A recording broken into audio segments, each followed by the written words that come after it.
નમસ્કાર દર્શક મિત્રો, એસડી ન્યૂઝ ગુજરાતી ચેનલ પર આપનું સ્વાગત છે અને હું આપની સાથે વૈશાલી પોબારુ કરીશું નજર આજના સમાચાર પર। સાદલીથી વડોદરા જિલ્લાના શિનોર પંથકમાં દિવેલા ચોર ગેંગ સક્રિય।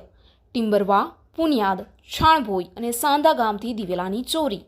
શિનોર પંથકમાં સક્રિય થયેલી દિવેલા ચોર ગેંગે શિનોર તાલુકાના ટિમ્બરવા, પુનિયાદ અને છાણભોઈ બાદ ગત રાત્રે સાંધા ગામની સીમમાંથી દિવેલાની ચોરી કરી।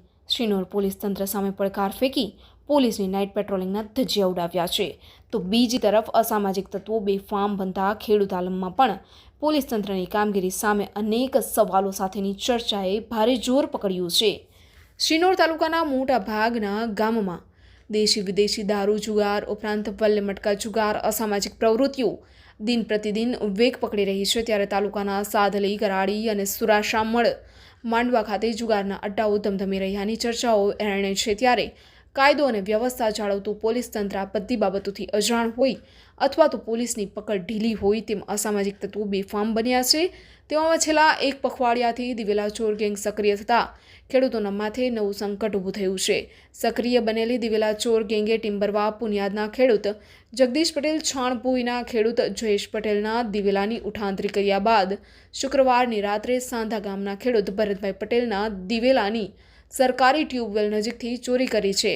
દરેક ખેડૂતના 25 થી 30 મણ દિવેલાની ચોરી થતાં ભોગ બનનાર ખેડૂતે પોલીસને બનાવ અંગેની રૂબરૂ જાણ પણ કરેલ છે। તેમ છતાં આજ દિન સુધી દિવેલા ચોર ગેંગને ઝડપી પાડવામાં પોલીસને કોઈ સફળતા મળી નથી। તો આવું સાંધા ગામના ખેડૂત ભરતભાઈ પટેલ, સાંધા ગામના યુવા અગ્રણી દીપકભાઈ પટેલ શું કહેવા માંગે છે, જાણીએ। તો ઉલ્લેખનીય છે કે શિનોર પંથકમાં અત્યાર સુધી પોલીસ પકડથી દૂર રહેલી દિવેલા ચોર ગેંગને લઈને ખેડૂતોમાં પોલીસ તંત્ર વિરુદ્ધ ભારોભાર રોષ જોવા મળ્યો છે। ત્યારે ખેડૂતોનું એક પ્રતિનિધિ મંડળ આ સમગ્ર મામલે ગુજરાત રાજ્યના ગૃહમંત્રી હર્ષ સંઘવીને રજૂઆત કરનાર હોવાનું જાણવા મળેલ છે। Reporter Rahul Prajapati, S D news Gujarati, Sadli. ગામનો નાગરિક છું અને અમારા ગામની અંદર આજે દિવેલીની જે ચોરી થઈ રહી છે એ એવી ને એવી ચોરી અમારા આજુબાજુના ગામોની અંદર છાણભોઈ, ભેખડા, પુનિયાદ, ટિમ્બરવા બધી જગ્યાએ ચોરી થઈ રહી છે। તો પોલીસ એના વિશે કડક ને કડક પગલાં ભરે અને પેટ્રોલિંગની અંદર પોલીસવાળા ફરે છે તો એમને કોઈ અત્યારે પકડાતું નથી અને દરેક જગ્યાએ આ બનાવ બની રહ્યા છે। હજુ સિઝન ચાલુ થઈ છે દિવેલાની, હવે સિઝન ચાલુ થતાની સાથે આ ચોરીઓ ચાલુ થઈ છે તો કડક ને કડક પગલાં ભરે એવી અમારી માંગ છે। હું પટેલ ભરતભાઈ રમેશભાઈ સાંધા। મારી દિવેલી અહીં સરકારી ટ્યુબવેલ પર મારો ઉપાધ્યો રહે છે અને દિવેલી કાપીને એને સુકવણી કરી હતી।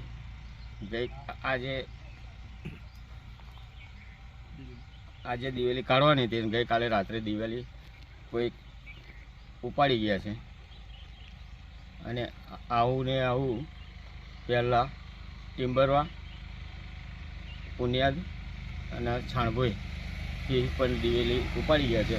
તો પોલીસને જણાવવાનું કે આની તપાસ કરે।